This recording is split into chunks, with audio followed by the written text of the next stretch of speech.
Mesdames, Messieurs, bonsoir. Vous êtes sur Cam10 Télévision. Bienvenue à cette émission spéciale. 6 novembre 1982, 6 novembre 2021. Cela fait exactement 39 ans que Paul Biya accédait à la magistrature suprême. 39 ans de haut et de bas, grandes ambitions, grandes réalisations, grandes opportunités sont autant de slogans qui ont meublé les années de gouvernement de M. Paul Biya Bivondo Barthélemy. J'allais dire Biya Bivondo Barthélemy. C'est un nouveau départ pour le Cameroun avec un souffle nouveau. Aujourd'hui, c'est la grosse interrogation ce soir. Quel bilan en 39 ans? Good evening, Tabi Clarkson. Bonsoir, Fred Passy, Bekolo, ladies and gentlemen, good evening and welcome to this special edition dedicated to the 39th anniversary of President Paul Biya in power. It was in 1982 that he came to power as President of the Republic. From 1982 up to 2021, of course, it's 39 years. His successes, his failures, the ups and the downs, economically speaking, politically speaking, socially speaking, what actually worked in favor of the regime, what did the president did, or what has he done positively or negatively. We have men of substance today with us. We have men of caliber and of timber. And of course, we have excellent professors with us. I'll begin with him. He is, of course, the vice rector of the University of Yaoundé too. He is equally, of course, a militant of the Cameroon's People Democratic Movement, the CPDM party. They call him Professor Edmond Biloa. Professor, good evening and welcome. Good evening, Clarkson. Good evening to my fellow panelists. Good evening to those who are watching us at home and abroad. How are you today? How do you feel? Well, I feel fine. We are very happy. We are celebrating the 39th anniversary of Paul Biya in power. So today, not only do we have to celebrate, but we have to think about the future. We have to think about the future. Equally, with us, it's not every day that we have the opportunity to be with him. He used to be my professor in the University of Yaoundé 1. They call him Professor Daniel Aboua. Professor Daniel Aboua, of course, he's a historian of quality. Believe me, Prof, good evening and welcome to this special program. Thank you. Thank you for inviting me here. It's a pleasure for us to have the Prof. Equally sitting with us on the panel is Ernest Akufo, who is a media consultant. Mr. Ernest Akufo, a societal critic. You are dressed today in your traditional attire. Our own chief, that is how we used to call you here on the Republican debate. Tell us, how are you today? Tabi Clarkson, it gives me pleasure to be on this panel today amongst men of caliber, genuine intellectuals, because when I look at Professor Edmond Biloa and Aboua, they are no-nonsense people, and I just think that in the next 1 hour, 30 minutes or so, we're going to talk quality things which listeners out there will be willing to listen and decipher what is true and what is false. What is true, what is false? Fred Passy, Bekolo. Oui, Tabi Clarkson, on va, avant de commencer cette émission avec nos invités, on va aller du côté de la technique, prendre un reportage qui est signé de la rédaction centrale de Cam10 Télévision, et puis on va retrouver nos invités. «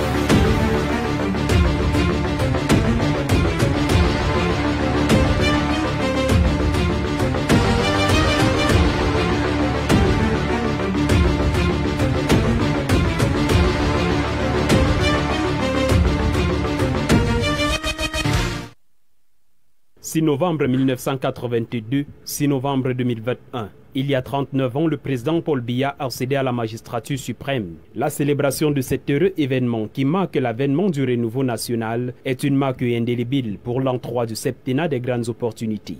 Un septennat dont le chef de l'État indiquait déjà dans son message à la nation le 31 décembre 2018 qu'il devrait être décisif pour le pays. Il conviendra de redoubler d'efforts pour construire une société garantissant l'égalité des chances et des conditions de vie honorables pour l'ensemble de la population. C'est donc un 6 novembre 2021 bien particulier que le président de la République et ses millions de sympathisants célèbrent cette année. Ce ne sont les restrictions liées au Covid-19 et surtout que le vaccin est venu atténuer qui vont enlever l'éclat de la reconnaissance de l'œuvre accomplie depuis 39 ans à la tête de l'État par un homme qu'on n'avait pas forcément vu venir, mais qui par la force du destin, puis par sa propre empreinte, a su marquer son passage. Le président Biya, depuis l'endroit où il se trouve, à la tête du pays, continue à produire tous les efforts pour que cette paix soit une réalité, pour que cette prospérité soit une réalité. Il y a alors 39 ans, le président de la République, Paul Biya, accédait à la magistrature suprême du Cameroun. Un événement qui avait été rendu possible par un mécanisme constitutionnel, notamment la démission survenue 48 heures plus tôt d'Amadou Ahidjo, premier président de l'histoire du Cameroun. C'est cette date historique qui a connu la démission du président Ahidjo et qui a préparé justement la prestation de serment du 6 novembre 1982, qui nous a permis d'explorer des aspects importants de la trajectoire du président Paul Biya. Donc c'est important pour les jeunes générations de savoir ce qui s'est passé à ce moment-là, en 1982. Alors que le chef de l'État a engagé le pays dans un vaste programme d'infrastructures, le Cameroun est appelé à faire face à des menaces sur son intégrité nationale. Outre les attaques sporadiques de la secte terroriste Boko Haram, les exactions des bandes armées, l'on a assisté à un regain de violence dans les régions du nord-ouest et du sud-ouest. Cette situation ne peut plus durer.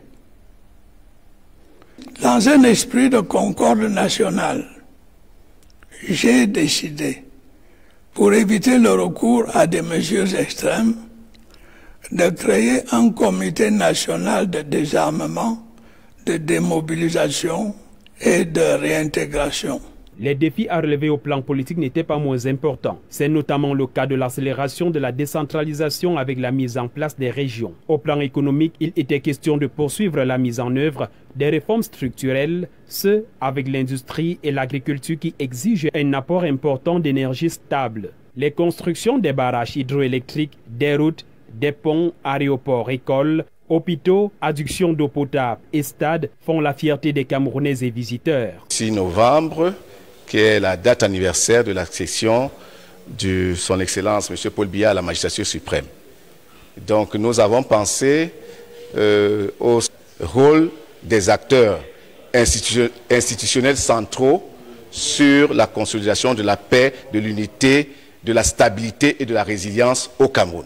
3 ans après le début du septennat des grandes opportunités, malgré les vents contraires, un constat s'impose. Le Cameroun a maintenu son cap vers l'émergence. Bien que confronté à des dépenses prioritaires de sécurité, le gouvernement ne s'est pas détourné de la nécessité d'œuvrer à l'amélioration de l'économie nationale et au bien-être des populations.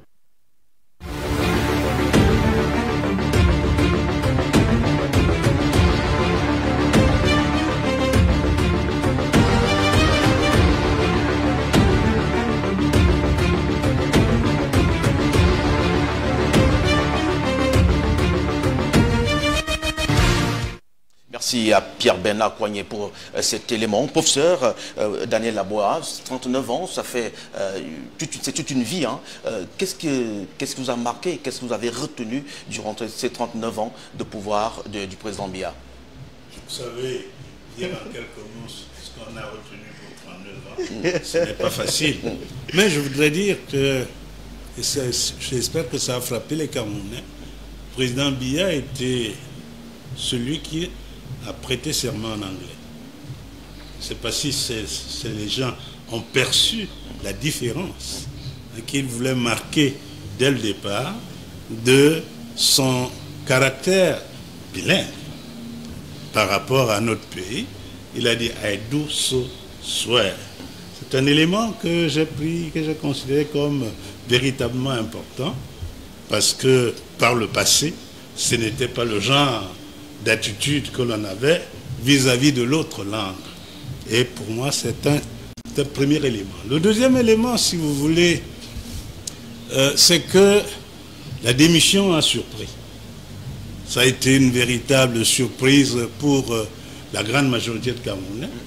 Et je me rappelle que ce soir de la démission, il y avait une rencontre des intellectuels camerounais à Yaoundé pour créer une sorte d'association des anthropologues au CND.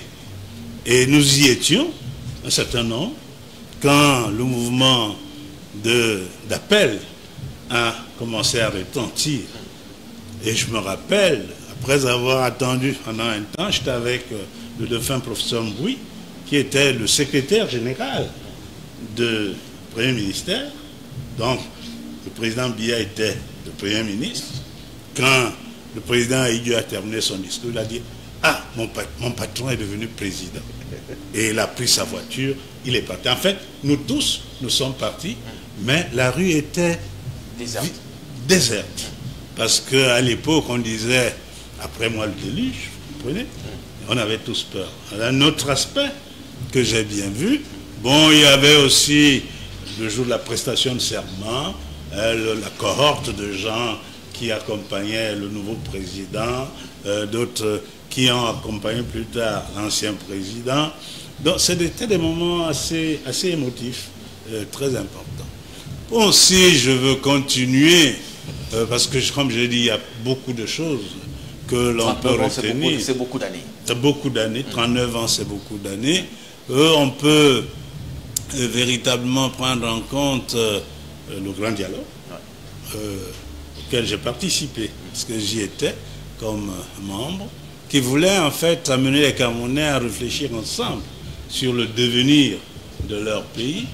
Et à mon sens, si les résultats attendus ne sont pas encore totalement effectifs, il faut dire que la pensée qui a donné lieu à ce grand dialogue voulait clairement que les Camerounais disent ce qu'ils veulent pour qu'on puisse prendre en compte cela et voir dans quelle mesure on peut résoudre les problèmes. Très schématiquement, puisque je ne veux pas observer très schématiquement, voilà quelques éléments. But maybe before the Prof finally give the floor to somebody else, Prof, you said something that the President said, I do so swear, in English. Yes. Can we say that, is that recognition that in Cameroon, there is that belonging of Anglophones and Francophones, and that is living together, a sign of living together? Yeah, you know, this term Anglophone and Francophone, generally I don't like it.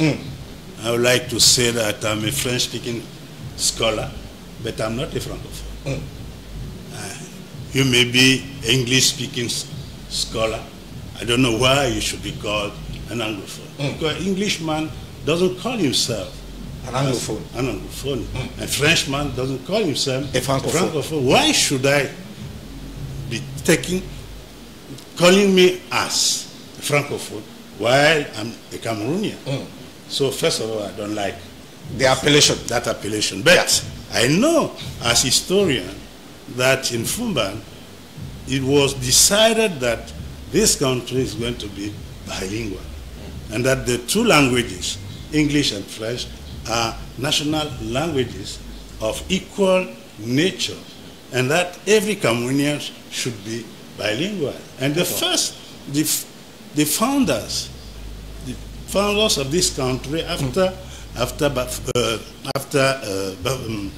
Fumban, they said and they wrote that every Cameroonian who's passed through school in this country should be taught in English and in French. And so there should have not been a difference between Cameroonians who went to school because they were obliged to speak both languages. So President Biya, in fact, by saying I do so swear, was an indication that with him, everything should be done in that. Especially as the CPDM party that he belongs was actually created in Bamenda. Of course. It was, of course, on the 24th of March, 1985 in Bamenda. Ernest Akufo, passé. Ouais. Bah, Ernest, au moment où, n'est-ce pas, le président accédait à la magistrature suprême, Paul Biya était premier vice-président de l'UNC. Un an plus tard, il transforme l'Union nationale camerounaise en un nouveau parti, le Rassemblement démocratique du peuple camerounais, qui vit encore aujourd'hui. Et, donc, le mentionnait tout à l'heure, n'est-ce pas, Tabi Clarkson, en mars 1985, n'est-ce pas, lors d'un congrès à Bamenda, il est élu président national de ce parti. C'était un nouveau départ pour le Cameroun? Justement, parce qu'il y a un nouveau départ. Pourquoi? Parce que le changement est bon. Et surtout quand ce changement apporte des choses nouvelles, avec des perspectives nouvelles. Quand ce changement arrive, en 82 déjà, avec la cession au pouvoir du président Paul Biya, avec la rigueur et la moralisation, et parce qu'il ne faut jamais se séparer de ça. C'est un message qui venait dire des choses fortes. Et subitement, on a le congrès de Bamenda, et là où il a dû prononcer des mots très forts, Bamenda is my second home, bien que quand il est revenu, je pense que c'est des considérations qu'il faut tenir en compte. Mais aujourd'hui, on se pose bien des questions. Est-ce que ces considérations ont été tenues en compte? Oui, il y a un nouveau départ. Puisque quand on parle de rigueur et modération, ce qui veut dire qu'avant cela, il y avait des failles.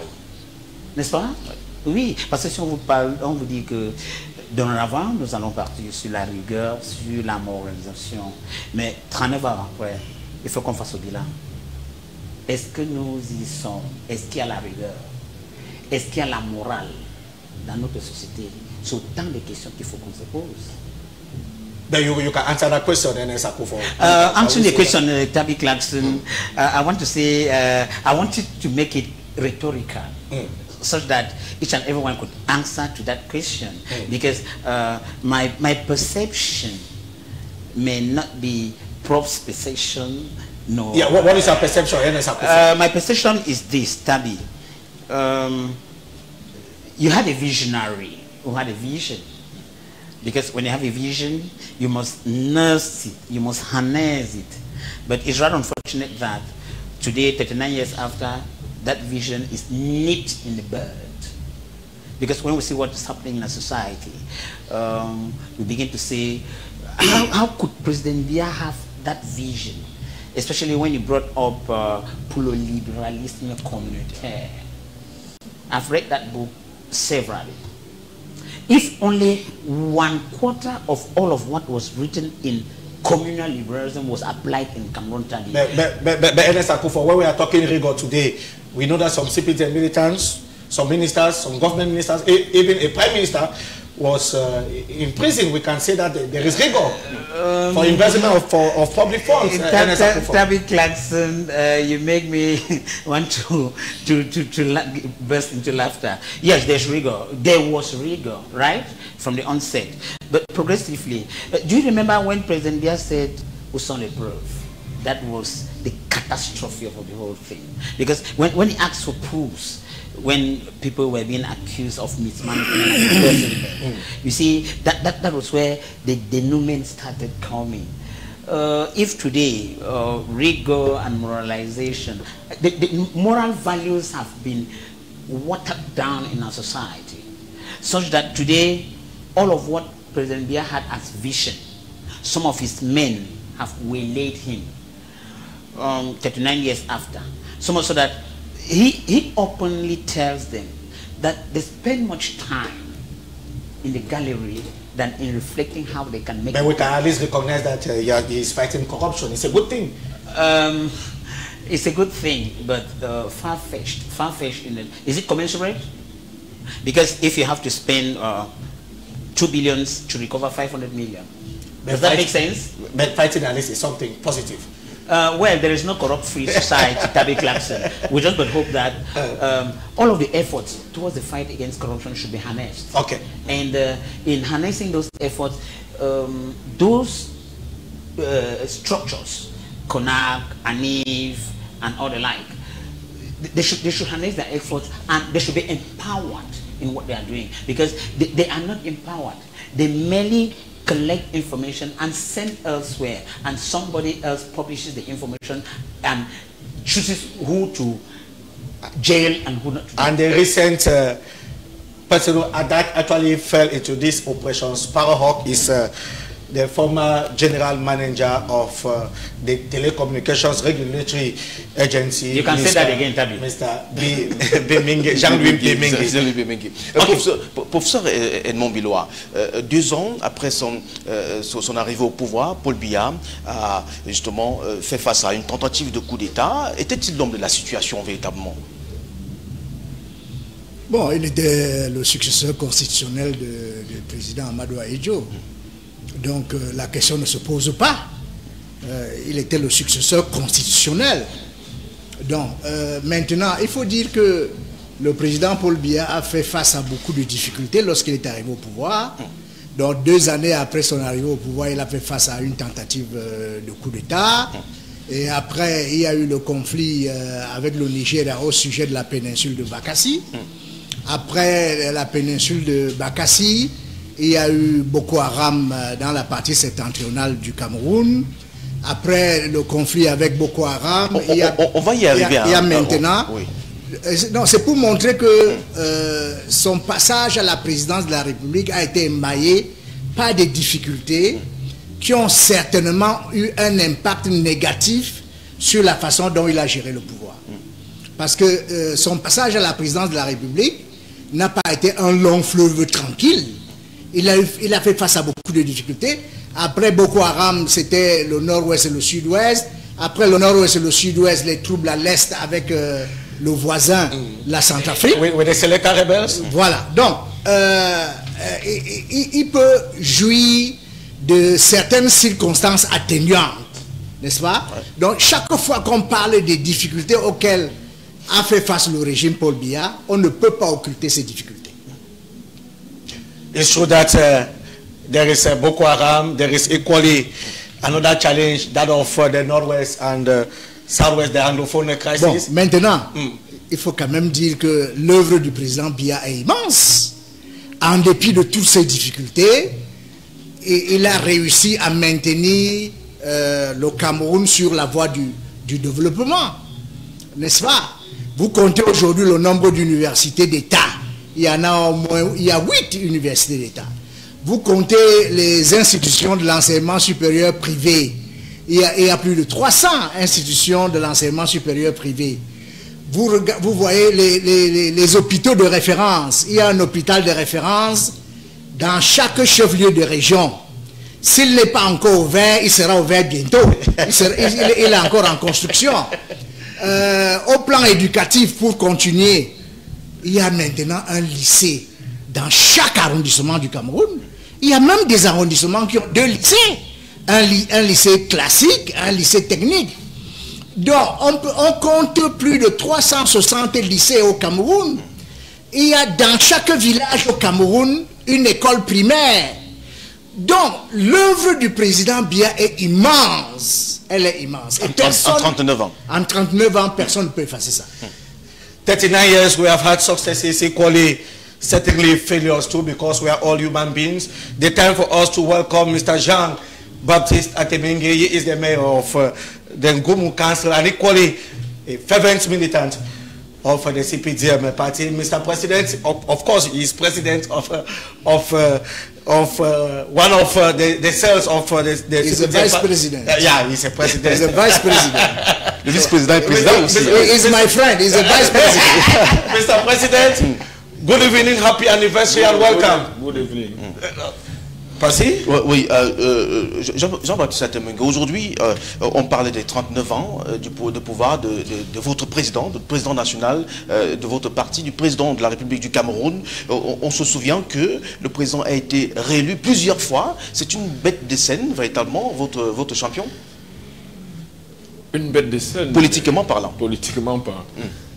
Forcément, je crois que c'est le résultat d'une longue expérience en tant qu'homme d'État au service de l'État. Il faudrait mettre son action en perspective. Et je voudrais rappeler à nos certains de nos aînés qui oublient souvent. Certains aînés nous ont raconté, moi je n'y étais pas. Il faut se rendre compte du fait que le pouvoir du président Amadou Ahidjo, d'entrée de jeu, a été fortement menacé, a vécu des turbulences énormes. Et beaucoup de gens oublient le détail qui amène le président Paul Biya au cabinet civil en tant que directeur de cabinet civil, qui était à l'époque l'équivalent du secrétariat général de la présidence aujourd'hui. Donc à l'époque, c'est le président Paul Biya qui gère la sécurité, le renseignement et tout au cabinet civil. Et quelles circonstances l'amènent au cabinet civil? C'est suite à une succession de scandales dont le dernier est le suicide du directeur adjoint du cabinet civil de la présidence de la République. Et le président Ahidjo rappelle le président Paul Biya en disant « c'est l'homme qui peut m'aider à mettre en place finalement un État sérieux ». Donc, le président Paul Biya est le technocrate qui met en place l'État camerounais. Beaucoup de gens ne le savent pas souvent. Qui met en place l'État camerounais aux côtés, forcément, du président Amadou Ahidjo. Et c'est l'ensemble des réformes, la mise en place du secrétariat général, la présidence, des secrétariats généraux dans les ministères en général, puisqu'avant c'était le directeur de cabinet, et un certain nombre de réformes.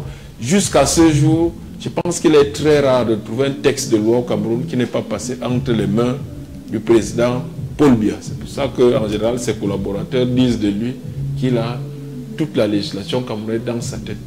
Et en 82, il poursuit donc et entame une carrière politique au-dessus de la carrière technocratique qu'il a déjà menée aux côtés du président Ahidjo. Donc quand vous dites qu'il est une bête de scène politique, la carrière politique, véritablement, on peut dire qu'il l'entame en 82 publiquement, même si on n'arrive pas à la tête de l'État en dormant chez soi, sans agir, sans avoir un talent politique. Donc, effectivement, on peut confirmer qu'il est une bête de scène parce que de 82 à nos jours, contre vents et marées, une longue crise économique, beaucoup de crises politiques, un Cameroun très complexe, difficile à gérer, avec la diversité que nous connaissons, et le multipartisme qui est venu globalement remettre en cause quand même beaucoup de fondamentaux qu'on pensait acquis et qu'on voit aujourd'hui, qui sont pratiquement menacés par un certain nombre d'acteurs. Diversity,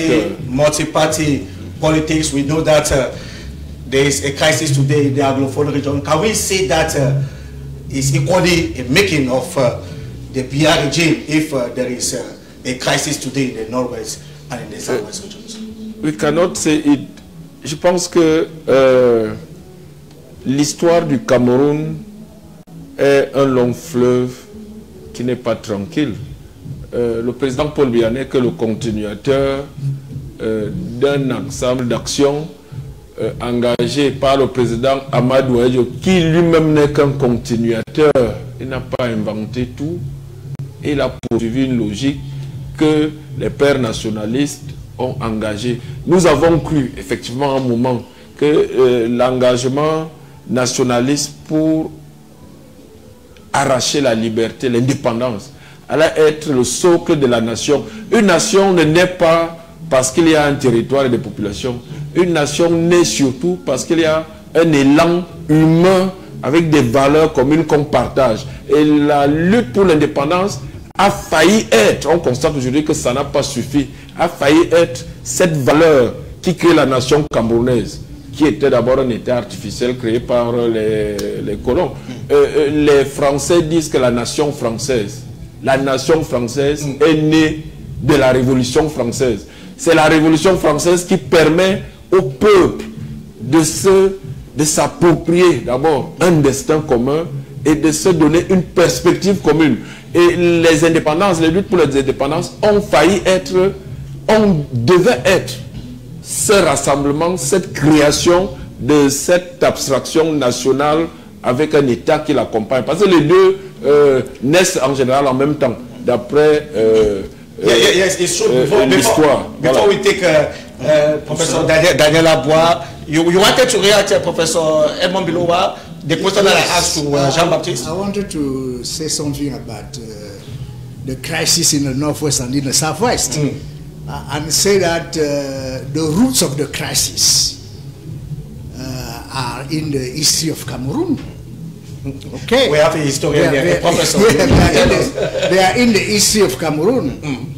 You remember that when Paul Biya was the Prime Minister of Cameroon, President Ahidjo did put in place a committee that was to look at the problem in the Northwest and the Southwest.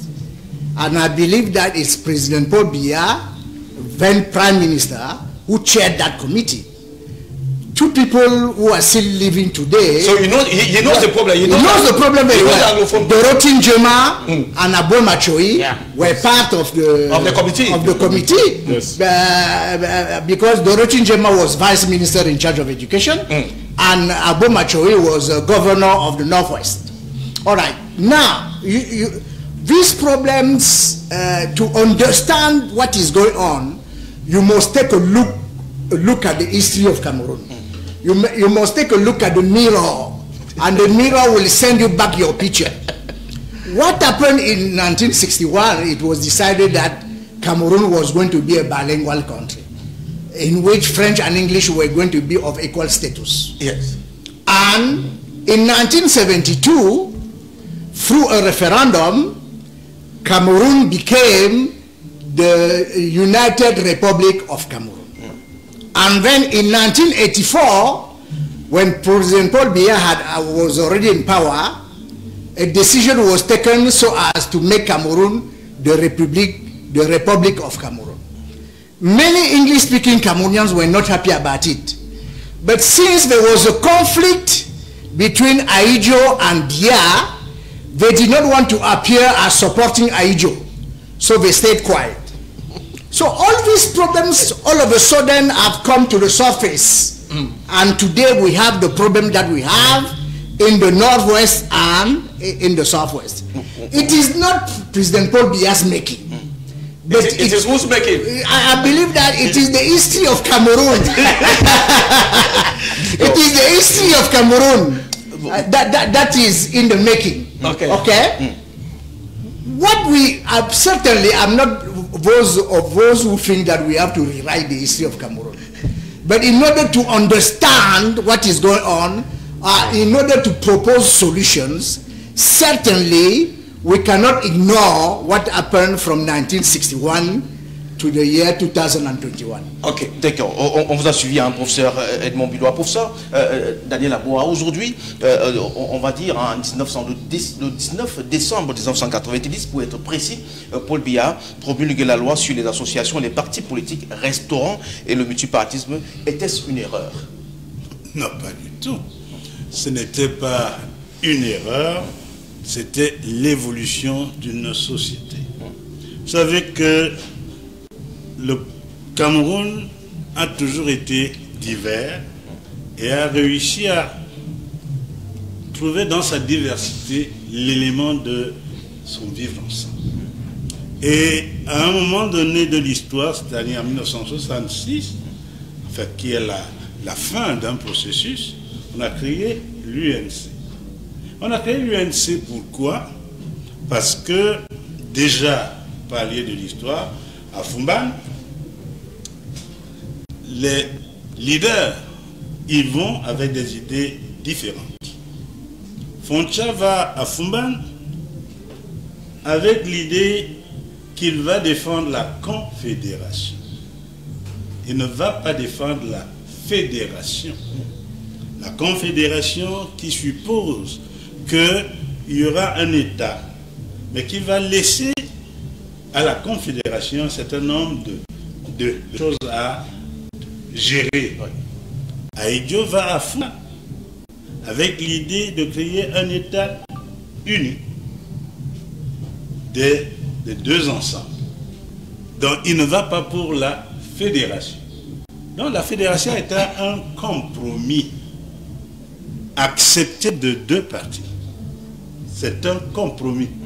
Et ce compromis a mis en place des règles de fonctionnement qui ont fonctionné pendant une dizaine d'années jusqu'au moment où on s'est rendu compte des difficultés que ça a créées.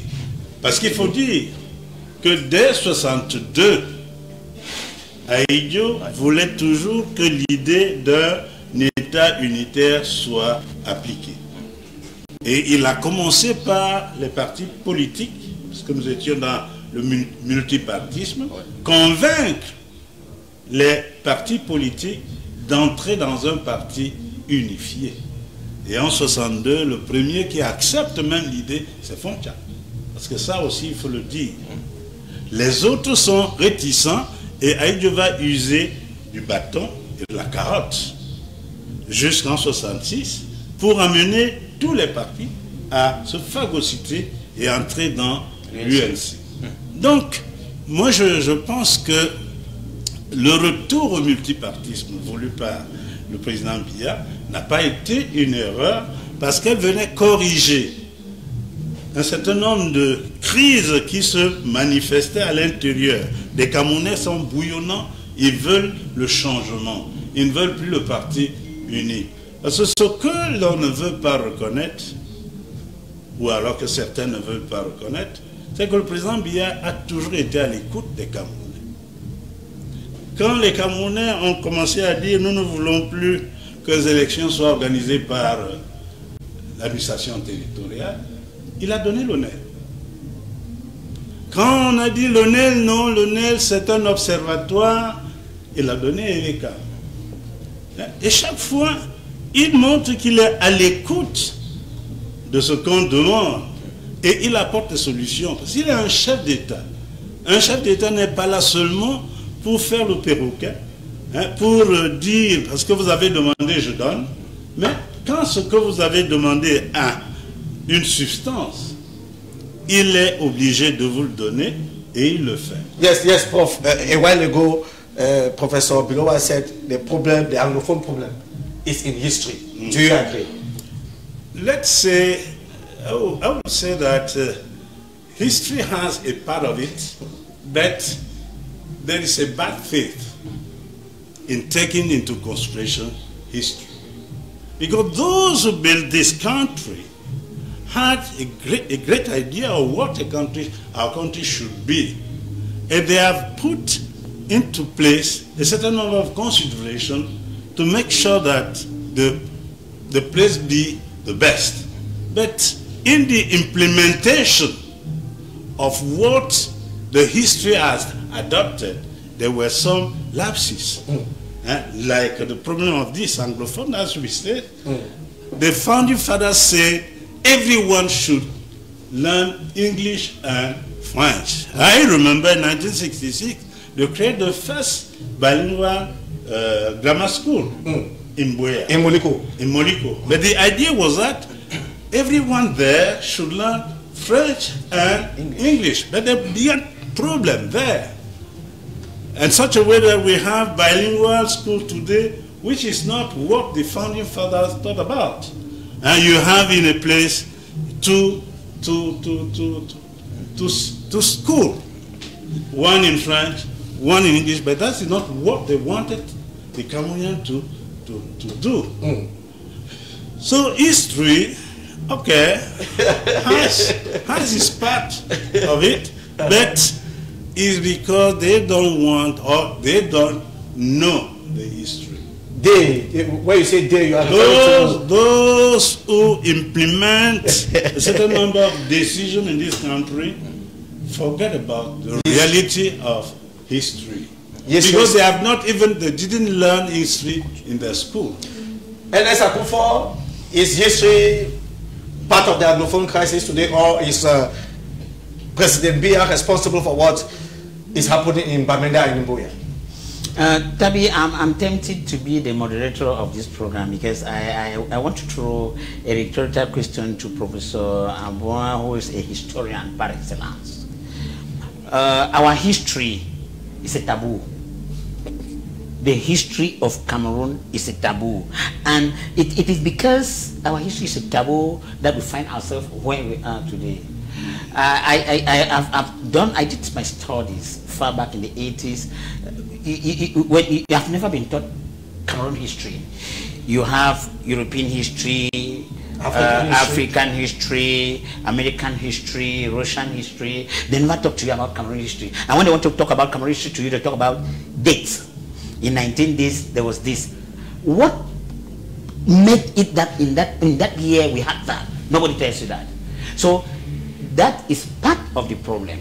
And then coming to your second question, as per whether President Biya is the problem, I think Professor Bilwa did say it, and Professor Abua did admit that those who are in charge of implementing our policies have sidelined our history. They don't want to look into the history. Because if Professor Bilwa did say the problems we have in this country today, in the northwest and southwest regions, is because of people are not respecting our history. Whereas President Biya knows what happened in Fumban. Professor Abu Machoy knows, and the other lady, Dorothy Droma, she knows. If today we are where we are, it is because of bad faith. We must say it and fervently, because we deny to recognize the values which we have. And if you want to go to look back at Fumban, you see that the terms of the Fumban conference were not respected. They were abrogated. And when you go over them, you don't respect them. Should we have another Fumban conference? Maybe the Prof will answer me any moment. I think talking about another Fumban conference. En 5 secondes, oui. Yeah, I think talking about another Fumban conference, the historians are there. And it's possible because a commission was set up for people to rewrite the history of this country. If I'm not mistaken, Professor Abua knows that. No, he's a member of the committee. On va essayer d'avancer. Let me say something. 5 seconds. Just to say that history has not a standpoint. It is evolutive. Yes, of course. History is evolution. And you can't be refusing evolution by saying that history said it before. What history has said can be changed according to the environment, according to some situation. To the context. Yeah. So it's normal that, the American Constitution is 200 years. Yeah. But see the number of amendments that have been brought to this Constitution show that really things should evolve. You can't say that because these were done at a given time, it can't change. Merci, professeur Daniel. Jean-Baptiste Atemengue, il faut qu'on évolue un peu parce que on n'aura pas assez de temps pour épiloguer les 39 ans du président Paul Biya. Paul Biya lance l'opération Épervier en 2006, censé assainir la classe politique camerounaise, lutter contre la corruption et rassurer les investisseurs étrangers et bailleurs de fonds. Qu'en est-il aujourd'hui? Est-ce que c'était une opération à tête chercheuse? Est-ce que c'était pour rassurer les bailleurs de fonds? Je ne pense pas. Je crois que, puisque dès son arrivée au pouvoir, il a évoqué la moralisation. La moralisation voulait dire qu'il y avait déjà ces mots qui existaient, la corruption existait sous le régime du président Amadou Ahidjo, malgré que ce fut un régime autoritaire. Mais du fait même de la non-maîtrise ou de la non-intégration de la conscience nationale, de l'intérêt général, qui n'est toujours pas maîtrisé aujourd'hui. Beaucoup de nos compatriotes privilégiaient leurs intérêts privés déjà à l'époque. Et le président Paul Biya, qui était le conseiller et technocrate, n'était pas en position de décider et de mettre en avant, quoique même déjà au congrès de Bafoussam, la moralisation était à l'ordre du jour. Donc, ce n'est pas sous la pression des bailleurs de fonds que l'opération Épervier a commencé. C'est vrai que l'opération Épervier est une modalité comme une autre pour essayer de dissuader, pour essayer de contraindre, et avec en espérant forcément que cela ait une vertu pédagogique, que les jeunes fonctionnaires, les jeunes hommes politiques et le peuple dans l'ensemble comprennent que l'intérêt général prime sur les contournements des règles et de la loi, et surtout sur la cupidité primitive qui n'a pas de place au sein de l'État. Parce Parce qu'un État rationnel fonctionne d'abord pour l'intérêt général. Donc, cette action est une modalité mise en place qui n'est pas la seule. Il y a la réforme de l'État, la réforme des marchés publics.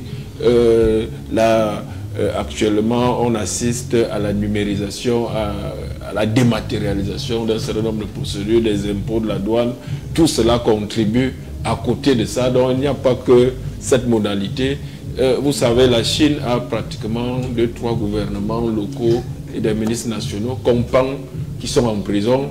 D'autres pays sont passés par là, le Brésil. Donc nous sommes à un niveau de développement où effectivement il faut dissuader, mener des actions fortes. L'opération Épervier est l'une de ces actions fortes, mais ce n'est pas la seule pour lutter contre les détournements de fonds publics, la mauvaise gestion des fonds publics qui est un mal qui, malgré cette opération Épervier, existe toujours. Yes, je pense qu'il y a encore beaucoup à faire. Mr. Jean-Baptiste, people are watching us from all the 4 corners of the Republic. I'm just receiving a message from Goken Tunja, and this person is asking this question that I should ask you, Mr. Jean-Baptiste, that according to you, the greatest achievement of Mr. Biya in 39 years is what? Je pense que pour nous, le niveau de développement de notre État, et vu les souffrances qu'ont encore nos populations, c'est difficile de leur expliquer clairement les acquis. Mais le premier acquis qui constitue la cause de la résilience économique de notre pays, c'est d'abord la libéralisation. Quand le président Paul Biya arrive au pouvoir, le mot libéralisation a l'air d'être un petit mot, mais c'est une idéologie. Une idéologie qui, même dans les pays avancés, a du mal à pénétrer en 82. Nous sommes, depuis la crise pétrolière en 1974, en pleine crise économique mondiale. C'est parce que là aussi, je ne vais pas refaire l'histoire économique à la place du grand professeur, mais ce sont les mythes de 1982. En 1982, l'économie mondiale connaît l'une des plus graves crises économiques qu'elle n'ait jamais connue après la crise de 1939, où beaucoup de pays tombent en faillite. C'est la crise de la dette mondiale, commence en 82, l'Argentine, le Brésil tombent en faillite. Donc le Cameroun n'étant pas un îlot, le Cameroun est en crise en 82 quand le président Paul Biya arrive. Et l'une des solutions fondamentales, c'est d'abord la réforme visant à libéraliser l'économie, que l'économie nationale ne soit plus gérée du palais de l'unité, du palais à l'époque qui n'était pas encore l'unité, puisqu'il entre au palais de l'unité, mais du palais présidentiel, que les Camerounais soient libres d'entreprendre, qu'ils puissent aller et venir, qu'ils puissent produire la richesse. Nous sommes l'un des tout premiers pays à le faire sans aucune considération ni ethnique ni politique jusqu'à ce jour. Et c'est quelque chose qui fait une richesse en soi au niveau économique. Deuxième chose, libéralisation économique qui va avec la libéralisation politique. Le président Paul Biya, contrairement à ce qu'on peut penser, n'a pas attendu la chute du mur de Berlin. C'est un homme libéral, il libéralise l'économie et engage une libéralisation progressive, interne peut-être au niveau du parti, mais au niveau de la libéralisation, contrairement à ce qu'on pense, il y a des décisions très fortes qui sont prises. C'est en 1984, par exemple, beaucoup de dames nous écoutent, c'est en 1984 que les femmes camerounaises, la libération de la femme camerounaise commence véritablement. La première fois qu'une femme entre dans l'armée, la première fois qu'une femme peut entrer dans tous les corps de l'État, à l'ENAM aujourd'hui elles sont parfois majoritaires dans certaines promotions, la première fois qu'une femme peut voyager, aller à l'étranger, venir sans l'autorisation de son mari pour obtenir le visa.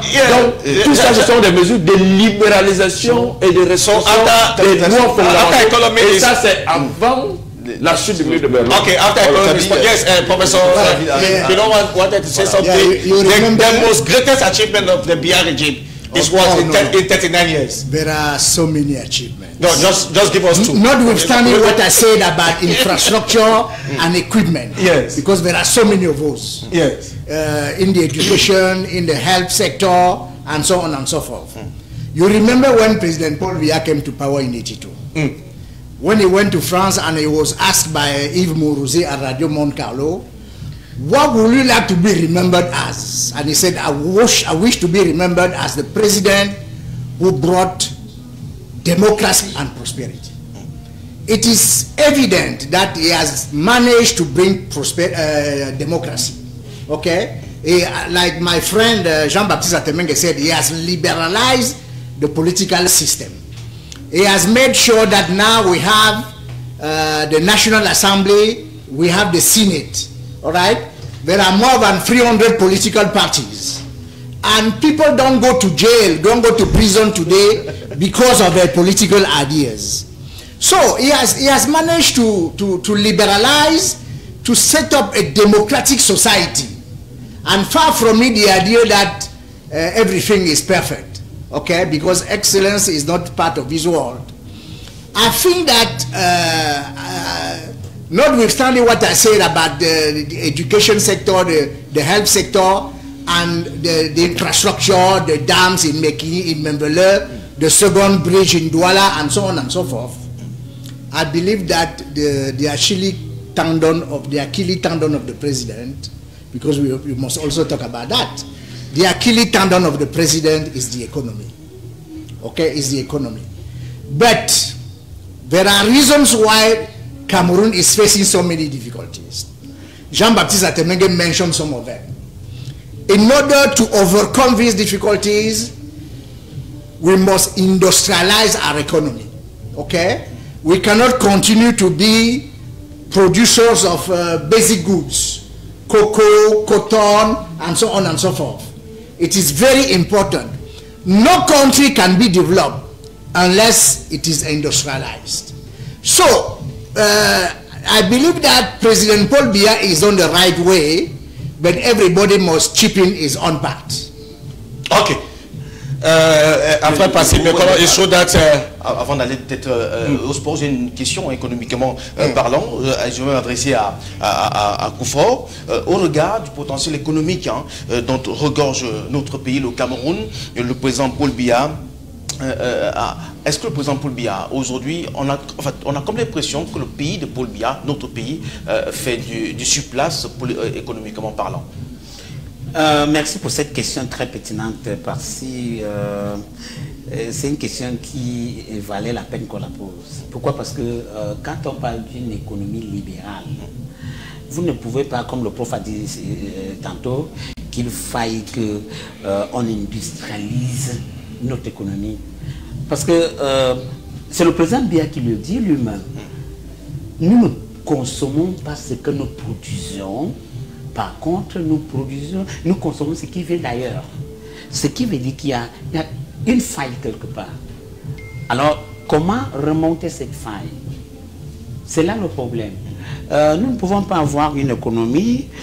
On a signé les traités AGOA avec l'Union européenne, sans toutefois tenir compte du fait que est-ce que notre production peut être équivalent à ce que nous allons recevoir.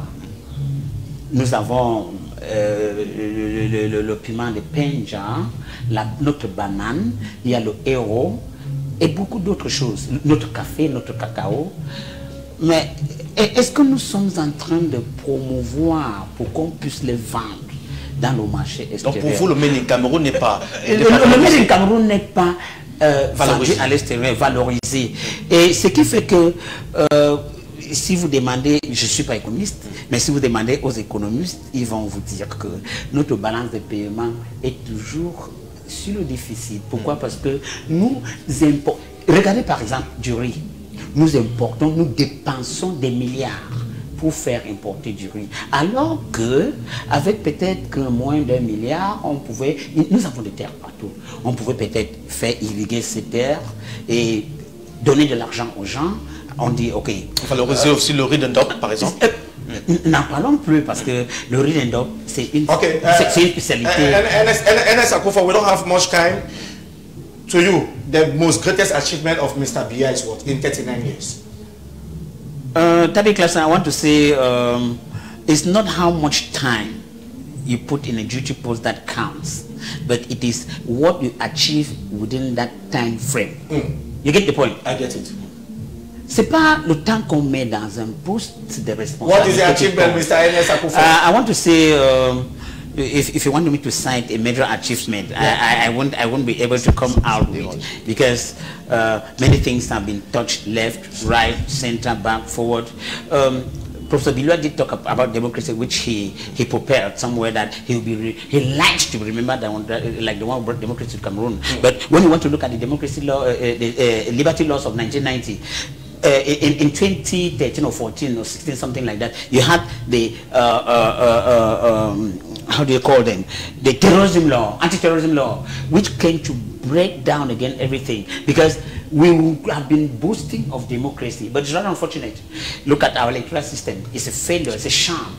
So, so in 39 years, he has achieved nothing? No, please, I'll be having bad faith to say he has achieved nothing. He has achieved a lot. Yeah, he has achieved, but not commensurate. But nobody is saying that this is perfect. Yeah, it's not commensurate. Okay. If somebody says he has achieved nothing, that person is not Cameroonian. You get the point? Yes. Yeah. We need many more achievements which are palpable, because if corruption has engulfed the whole thing, if there is a lot of killings in the far north, in the northwest, in the southwest, we want President Biya to come back and sit with his people and say, I had promised to bring democracy. All these killings should stop. We'll say he has achieved something. But in as far as all of this is continuing, all of what was achieved will be watered down. We say thank you for coming, Ernest Akufo. We still have 30 minutes. The time for us to equally welcome Dr. Cho Walters. But before then, can we have this report, the report of Nenkam Diam? The report.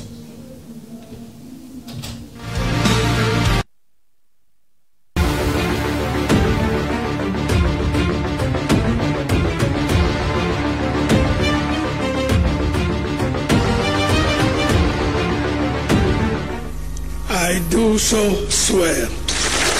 Taking the oath of office on the 6th of November 1982, the 6th of November 2021 makes exactly 39 years that Paul Biya is at the helm of the country Cameroon. Looking at the various sectors of the country, many will be tempted to look at the various advancements made for 39 years now, with so many positive aspects noticed. Looking at the sector of communication, for example, so many TV channels keep on coming into the scene almost on a daily basis, not to mention radio stations, newspapers, and naturally, articles published on the internet. The arrival of these media organs serves as a perfect medium for all to express themselves freely, depending on their preferences, which has prompted many to conclude, therefore, that under the leadership of President Paul Biya, Cameroon enjoys freedom of expression.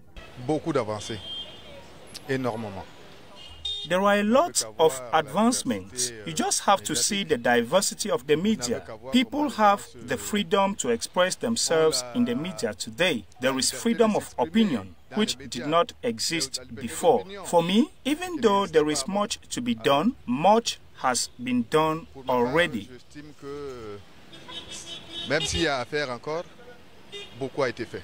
The diversity of media houses the country enjoys today, according to some, is not without a consequence on the workers, as each and every journalist is free to say what he or she thinks, but many are being guided by their editorial policies, which, violating certain rules and regulations, is sometimes fatal on the principal concern. Les journalistes, jusqu'aujourd'hui, n'ont pas... Journalists, until today, do not have the right to say or publish certain things for fear of being questioned by the law. That is, the justice. If you declare your source of information, the law will follow you, and if you don't, the gendarmerie will. La justice va vous poursuivre. Et si vous ne la dites pas, la gendarmerie va également vous poursuivre. According to the 1990 Liberty Laws, the rights to freedom of expression and opinion safeguards and grants individuals the freedom to express their ideas freely before being enshrined in the 1996 Constitution, which guarantees individuals the rights to freedom of speech, communication, the press, which is set to be implemented by the main custodian of the law, President Paul Biya.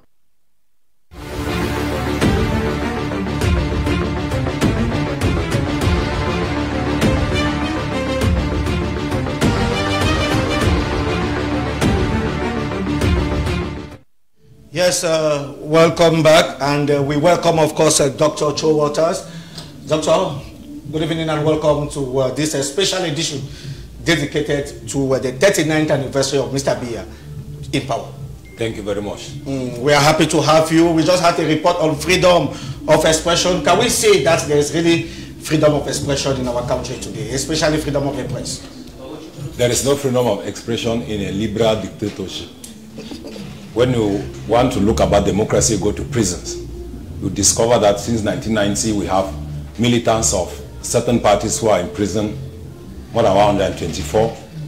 You have Anglophone prisoners, hostages that were taken in 2016, 174, of which one of my sisters is among. She was going to register at the University of Yaoundé 1, and the message saw in her phone, and she was arrested and taken to Konengi. They are there for more than 3 years without judgment, so we cannot talk about freedom of expression, and that it enters in the balance sheet of the renewal of this regime, where they had great opportunities, great ambitions, and great realization. So to judge the balance sheet of a president, we have just three things: governance, poverty, and freedom of expression. When you want to judge about freedom of expression, you go to prisons. When you want to judge about governance, you go to the street. When you want to judge about poverty, you go to the villages and the suburbs. You discover that the balance sheet is negative or positive. So that is the answer that I can give you. Entrée en force du docteur Cho Walters, vous parlez tantôt de la liberté d'expression, mais vous parlez en ce moment avec force, c'est la liberté d'expression. Personne ne vous inquiète? On se comprend pas, c'est la dictature libérale. Dans la dictature libérale, la médiatisation est permise. Le régime contrôle les élections. Les gens votent, mais il prend le pouvoir. Mais vous pouvez parler. Maintenant, on ne vous interdit pas. Mais dans la dictature autoritaire, vous n'avez pas le droit de venir critiquer le régime à la télé. Sinon, on vous interpelle après. C'était au temps d'Ahidjo. Au temps de M. Biya, c'est la dictature libérale. Je peux parler comme je veux. Je peux même demander que si il ne peut pas répondre aux besoins des Camerounais, il peut libérer et tout dit. Mais aux élections, il va gagner. Il va contrôler le pays. C'est ça. Donc nous sommes dans la dictature libérale. Et pour regarder s'il y a la liberté de l'expression, il faut rendre visite dans les prisons du Cameroun. Vous allez vous rendre compte que nous ne sommes pas dans la liberté de l'expression.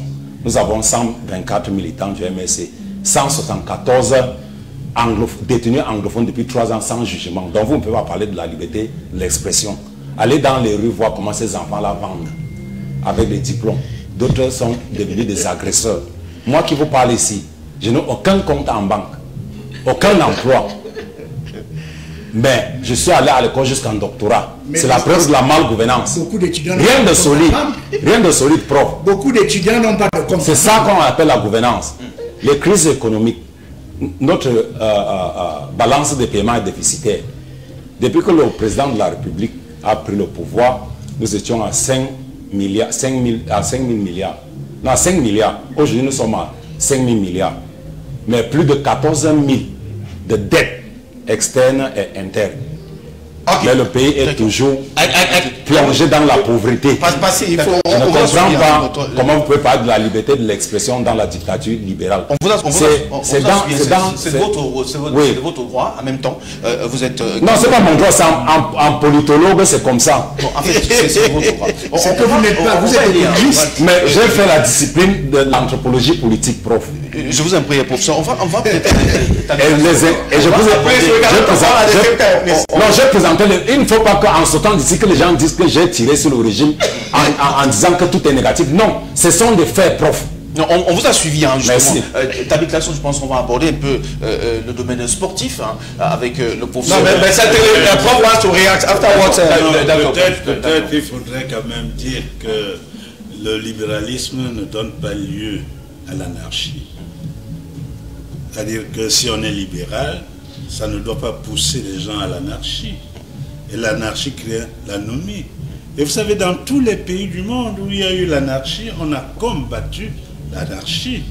Hein, n'oubliez pas que même ces pays que nous vénérons aujourd'hui ont utilisé la guillotine. La guillotine, c'est-à-dire on vous coupe la tête.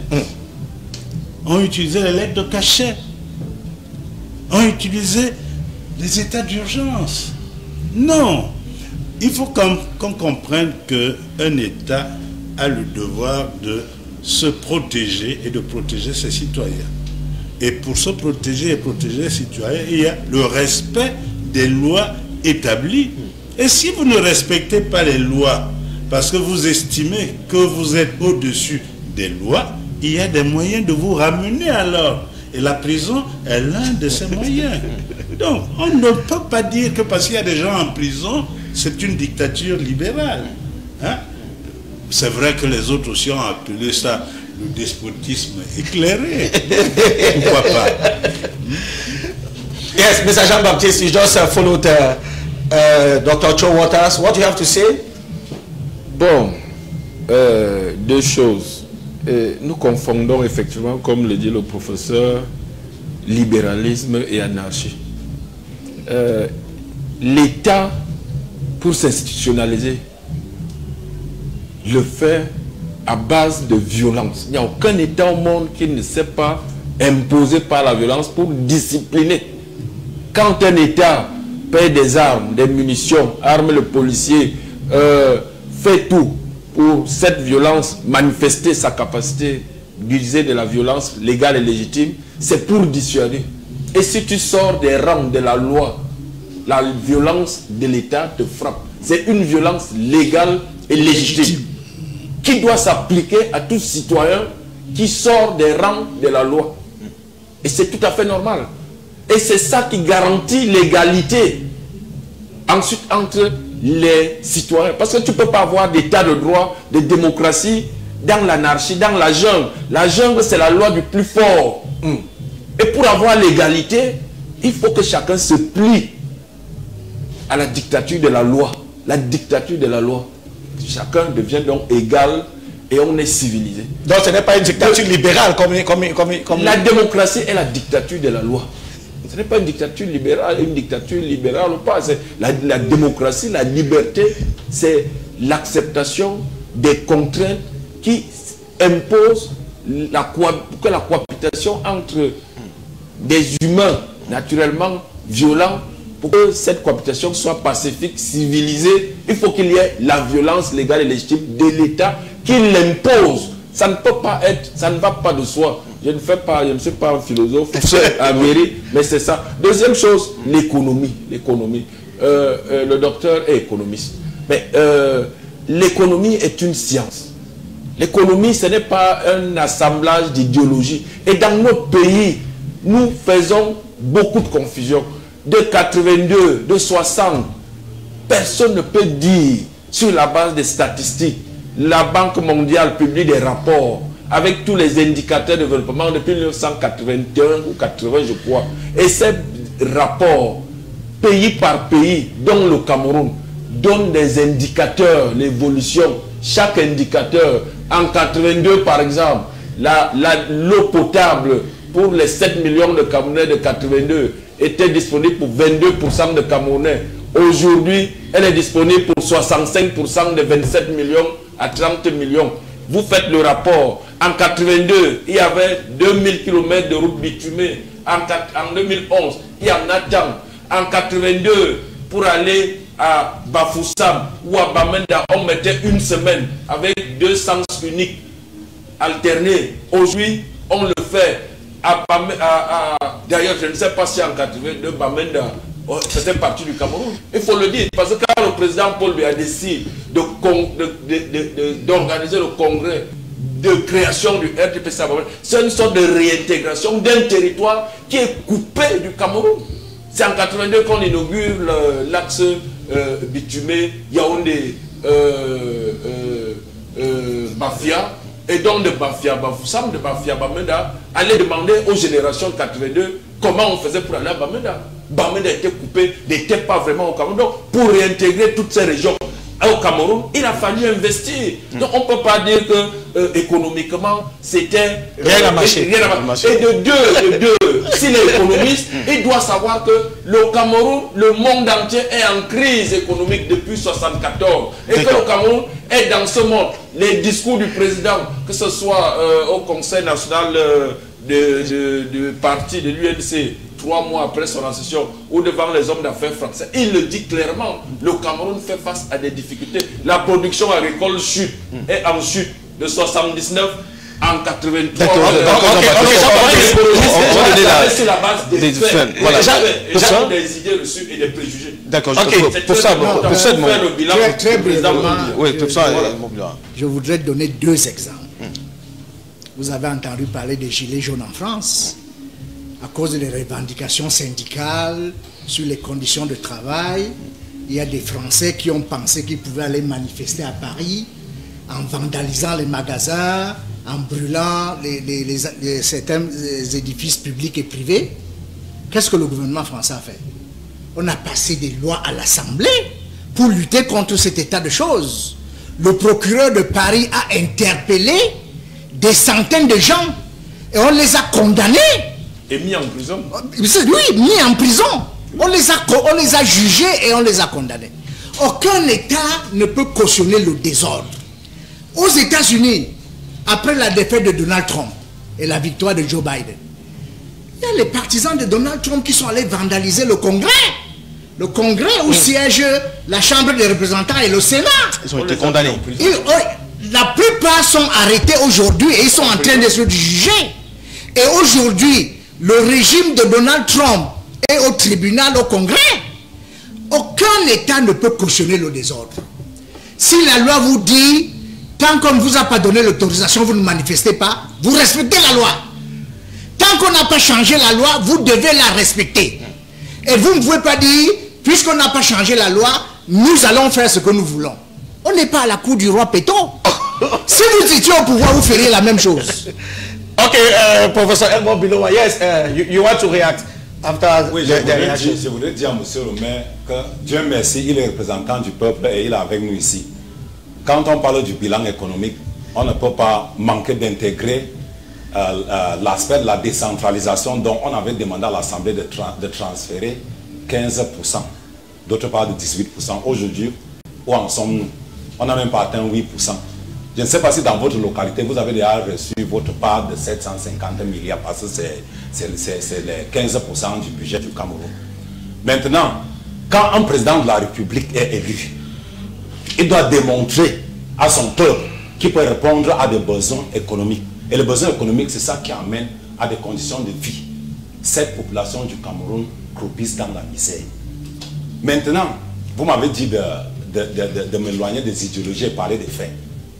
Il n'y a pas le temps. Si je peux me résumer, nous sommes quittés de 2006, de 1000 milliards, comme la dette extérieure à 14 000 milliards. Et on a dépensé 25 000 milliards en 15 ans à ne rien faire. Aujourd'hui, l'État n'a pas d'argent. La crise économique est devant nous. L'État paie quand même les salaires en fin de mois. Là, je peux quand même accepter que l'État paie les salaires en fin de mois. Mais l'État n'arrive pas à payer ses prestataires. Dernièrement, à l'offert des ACAM, qui nous sonnent à l'oreille. Ils ont perçu 1 mois de salaire. Hier, ils étaient encore dans la rue en disant qu'ils réclament encore 2 mois de salaire. On ne comprend pas donc si l'État ne solde pas ses dettes, si l'État n'arrive pas à payer ses prestataires, si l'État n'arrive pas à transférer ses compétences, si l'État n'arrive même pas à laisser que le FMI vienne au Cameroun nous contrôler. Bientôt, ils vont contrôler nos salaires. Et on va continuer à privatiser. Donc, ce sont ces statistiques. La privatisation n'est pas une mauvaise chose. Hein. Non, laissons la privatisation. Les 15% sont transférés, oui ou non? C'est un dogme. Okay. Je ne sais pas, je vous renvoie la parole. Pas dans la religion. Il y a effectivement, la loi impose un transfert de compétences de l'État central au CTD. Je ne sais pas si on a évalué avant de fixer une règle dogmatique de 15%, mais le but de la décentralisation, c'est de transférer ces compétences et les ressources que l'État consacre à ces compétences au CTD. Je ne sais pas si ça fait 15%.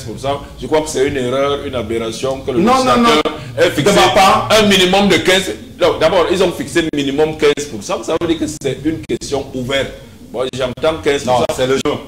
Non, je suis maire. Le problème est le suivant. C'est qu'on me transfère mes compétences que les populations attendent que j'exerce et les ressources, la dépense au moins actuellement pour ces compétences, qu'on me transfère ces ressources et que je fasse ce que l'État faisait à sa place avec les mêmes ressources ou plus. Voilà, vraiment. Je ne sais pas si c'est 15% ou c'est 30%. Mais c'est ce que les populations et nous tous nous attendons. Daniel, quel que soit l'âme, que les compétences soient transférées. Je vous en prie. Pour ce Daniel Aboua, sous le règne de Paul Biya, le Cameroun a remporté 5 Coupes d'Afrique des Nations de football, des médailles d'or aux Jeux Olympiques. L'évolution de certaines fédérations avec le président Paul Biya, le sport se porte mieux ou très bien? Bien, le sport se porte mieux ou se portait mieux, se porte mieux. Parce que ce que vous avez dit est vrai. Avec le président Biya, nous avons gagné beaucoup de trophées. C'est une réalité que nul ne peut nier. Mais il est vrai aussi qu'aujourd'hui, on trouve beaucoup de dans la gestion de notre sport. Surtout le sport roi. Parce que justement, les individus ont pris le sport en otage, et veulent que ce sport se fasse selon leurs désiderata, pas selon les règles véritablement établies.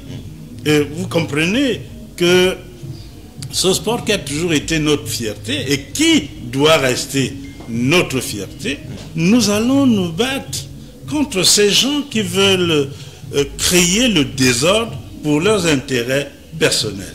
Parce que dites-moi, moi je suis un fils de pasteur, excusez, mais je ne peux pas comprendre qu'un monsieur comme le président par intérim de la FECAFOOT ne puisse pas respecter une icône comme Semengue. Ça, je n'arrive pas à le comprendre, quelles que soient les raisons. Et surtout que Semengue a dit, laissez-moi terminer mon mandat. Ça vous coûte quoi? Vous voulez démontrer quoi? Que vous êtes des super Camerounais? Non, le sport a toujours été notre fierté et doit rester notre fierté. Que les aventuriers ne viennent pas détruire ce que les Camerounais ont passé des années à construire. The advice that you are giving is what? Concerning sport, they should respect the rules of the FECAFOOT as it should be done. Because when we listen to those who know that situation really, they are showing clearly that, okay, in 2009, there were a lapse. And those who are now in power in FECAFOOT, they are not the legitimate persons. And we see that external authorities come to decide upon what should be done in Cameroon, while we, Cameroonians, we don't like it. You just mentioned a while ago that the President of the Republic loves sport and especially football. Yes. Can he not intervene in the affairs of FECAFOOT as the President of the Republic? Okay. Can he not intervene? I don't know whether he doesn't intervene. But no, don't laugh. You know, a head of state should be someone who trusts those to whom he has given a certain number of power. If those that have to decide, they don't do, they will not, we want president to come. Because president have given people to act in that situation. But if they are not capable of decision, they should remove them. They should resign or remove them. Mr. Jean-Baptiste, what is happening at FECAFOOT? Or we know that in the sports domain, the 39 years of Mr. Biya, it has been 39 years of successes. Can we put it that way, Mr. Jean-Baptiste? Bon, ce qui se passe à la FECAFOOT, nous l'observons. Je crois que c'est la façon dont est réglementée la gestion du football, pas seulement au Cameroun, mais au niveau niveau international avec la FIFA et la CAF pour ce qui est de l'Afrique, qui fait que nos États n'interviennent pas de façon directe ou autoritaire, ne peuvent pas. Parce que c'est un milieu qui a ses règles et l'État met tout simplement les moyens à la disposition des acteurs. Donc si ces acteurs utilisent mal ces moyens, nous avons le résultat que nous avons, peu de trophées. Quand ces acteurs utilisent utilement ces moyens en étant patriotes, on obtient des résultats. Là actuellement, on ne peut pas dire au président Paul Biya que on ne peut pas dire de lui qu'il n'a pas une fois de plus mis tous les moyens à la disposition du football. Il nous a, à nous tous, arraché une bonne partie du budget présent à venir pour donner au football tout ce que les pays africains envient aujourd'hui, les infrastructures. Donc, c'est aux footballeurs, aux fédérations, aux acteurs du football de rentabiliser et de profiter de ces infrastructures. En tout cas, en matière de football, si les gens peuvent ne pas se plaindre au Cameroun, c'est surtout ce milieu-là. Aujourd'hui, avec tout ce que nous avons aujourd'hui, je crois qu'il n'y a pas 2 ou 3 pays africains. Et même dans le monde, vous avez vu des fédérations européennes. Ils ont certes beaucoup de stades, mais c'est des vieux stades très souvent. Quand ils viennent voir, parce que tout ça évolue, tout ce que nous avons de neuf aujourd'hui, ils nous envient et ils envient la jeunesse et surtout le milieu du football. Passez Bokola, before you give the floor to Dr. Cho, it's important for us to tell our listeners, that our viewers, that if we are focusing on football, it's because Cameroon will be organizing the AFCON in 2022. It's true that it's 2021, and we know that it has taken, the last time we organized such a competition, it was in 1972, a major male football competition. So the competition that is coming in 2022, as from the 9th of January to the 6th of February, is a major event, and that is why we are talking football. Dr. Cho. C'est la 33e édition de la Coupe d'Afrique des Nations qui va arriver au Cameroun. Dr. Cho, aujourd'hui, on va parler du stade Japoma, le stade Olembe, le stade Limbe, le stade Bafoussam, le palais polyvalent de sport de Yaoundé. Ce sont des réalisations du renouveau en 39 ans. Ce qui n'est pas... Ça a été rénové. C'était renouvelé, la a été rénové. C'est pas négligeable, mais est-ce qu'on peut encore demander plus? Vous avez d'abord des demi-projets par-ci, par-là, vous demandez encore plus pour faire quoi? Est-ce que Olembe est prêt? On nous a dit qu'on va livrer en fin de ce mois. Moi, vraiment, je ne voulais pas entrer dans les histoires des stades qui sont prêts ou ne sont pas prêts. Les stades qui sont maintenant, on peut recevoir la CAN. Je vous dis, le Brésil a joué dans un stade qui était en chantier. La Russie également. On peut jouer au stade Olembe aujourd'hui, même si le chantier n'est pas totalement fait, parce que c'est un complexe. Il faut le mentionner. Avec un président de la FECAFOOT qui est légitime. Vous avez violé l'article 11 de la FECAFOOT et l'article 19 de la CAF. Mais pour les stades, nous avons des stades. Même moi, je veux qu'on joue la CAN au Cameroun. Mais le problème, c'est le problème interne à la FECAFOOT. Et j'interpelle le président de la République, son Excellence Paul Biya, qu'après la CAN, il doit envoyer beaucoup de gens en prison. Il a été très mal conseillé pour les problèmes de la FECAFOOT. Pour les stades, nous en avons. Il faut être honnête, nous en avons. Non, laissez-moi parler. Oui, le président ne peut pas nommer les gens. Tantôt c'est le MENAT qui s'y mêle. Tantôt c'est la FIFA qui nomme les gens à la FECAFOOT. C'est la preuve de la malgouvernance parce qu'on ne respecte pas la loi propre. Non. Il ne faut pas mélanger les choses. La sentence du 15 janvier. Le MENAT ne veut pas qu'il y ait le désordre. Je présente la chronologie des faits. Le MENAT ne veut pas qu'il y ait le désordre. La FIFA est dans son rôle. Est-ce que le MENAT n'a pas de conseiller juridique? Le MENAT n'a pas de conseiller juridique. La sentence du 15 janvier 2021 est très claire. Et le paragraphe 235 qui a été acheté à hauteur de 600 millions, quelque part, pour faire ce tourbillon, pour que celui qui est là illégitimement. Maintenant, attendons voir après la CAN. Le dossier est attaqué devant les tribunaux. Ok, professeur Bilo, tu réagis? Non, bon, écoutez, moi, à mon sens, on peut même organiser l'élection de la FECAFOOT après la CAN.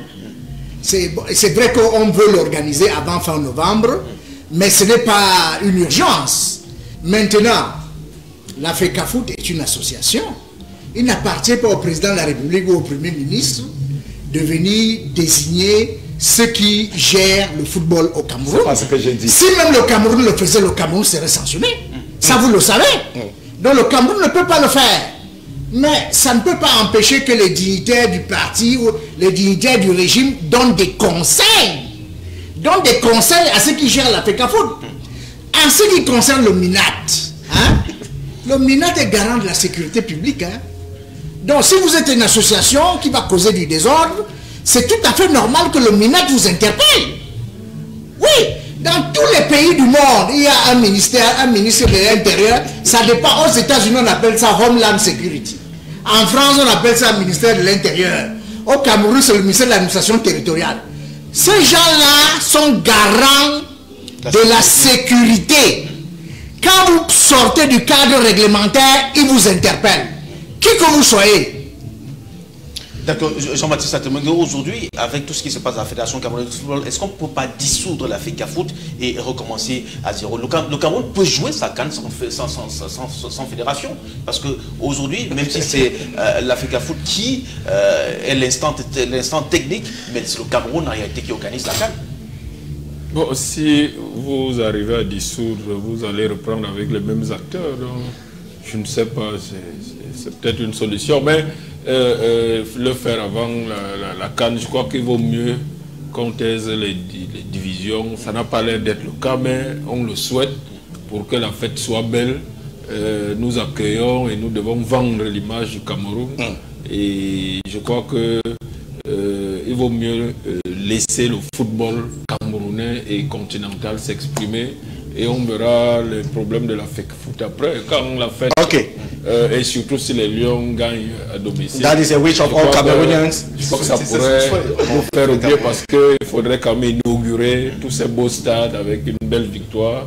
It's a wish of et vous savez que au-delà de cette compétition, ces infrastructures vont nous amener à organiser beaucoup de compétitions.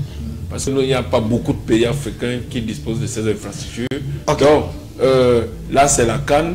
Vous verrez, c'est comme le palais des sports de Yaoundé avant qu'il n'existe. Vous voyez que désormais, même la fédération de volley en grand basket, tout ça, parce que nous avons une infrastructure qui reçoit régulièrement des compétitions et ça rend compétitif nos équipes dans cette je pense que dans le football, ça va être... We are concluding, Jean-Baptiste. We are concluding and each panelist will have a minute to conclude. You choose what to conclude on. We are talking the 39th anniversary of President Biya in power. Each speaker will have a minute to conclude. I will begin with you, Dr. Cho. Your minute, 39 years of Mr. Biya in power. What do you have to say? 39 years of hardship, 39 years of suffering, 39 years of war, and 39 years of prison fields. 39 candles that have lighted other 39 candles and have produced 39 flames, and the country is in fire. We want President Paul Biya to make a good speech at the end of this year and let Cameroonians reconcile themselves and be happy for a peaceful African Nations Cup 2022. Thank you. We know that the President of the Republic normally talks to Cameroonians on the 31st of December of each year. Ok, Mr. Jean-Baptiste, you have a minute. Je pense que le professeur parlait tout à l'heure, le professeur Aboué, parce qu'il y en a deux ici, de pères fondateurs.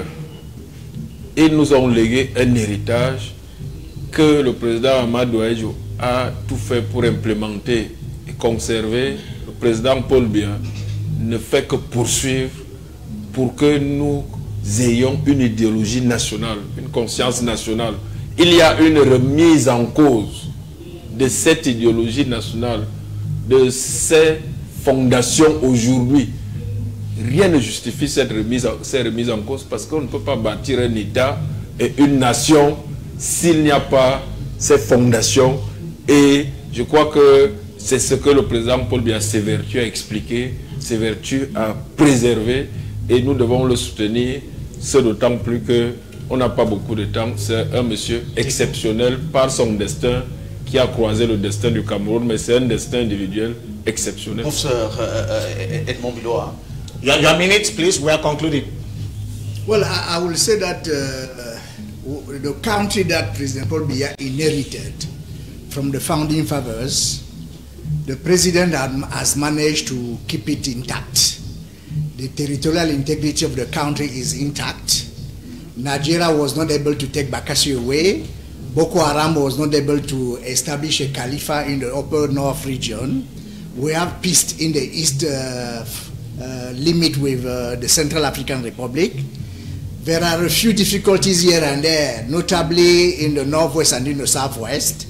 But in the long run, I think that everybody will come out very happy out of it. You're optimistic? I'm very optimistic. Okay. We need to improve our economic conditions and things will be better for everybody. Thank you. Concluez-vous, professeur Daniel Abon? Oui, moi je dirais tout simplement que le Cameroun a cette chance d'avoir à sa tête aujourd'hui un humaniste qui n'est pas un va-t-en-arrière, quoi qu'on dise. Et qu'il ne faudrait pas qu'on profite de ce qu'il a de l'homme, une certaine idée, qu'on en profite pour créer de l'anarchie dans un pays, parce qu'aucun pays au monde ne peut se développer dans l'anarchie. Un minimum de discipline est nécessaire pour qu'on atteigne dans notre 2035 l'émergence à l'horizon 2035. Merci à vous d'avoir accepté de partager ces moments avec nous, Tabi Klaxon. We say thank you very much for coming, Jean-Baptiste Atemenge, Professor Edmond Bilowa, Professor Daniel Aboa, Dr. Cho Walters, and of course, Ernest Akufo. We say thank you to management for giving us this opportunity for us to organize this special program. I say thank you equally to all the technicians, notably to Romeo and Bella and to Ledu. We say thank you equally to Ada Amandine. We say thank you for watching. It's on this note that we put an end to this another edition of this special program. Once again, happy anniversary, Mr. President. Bonsoir.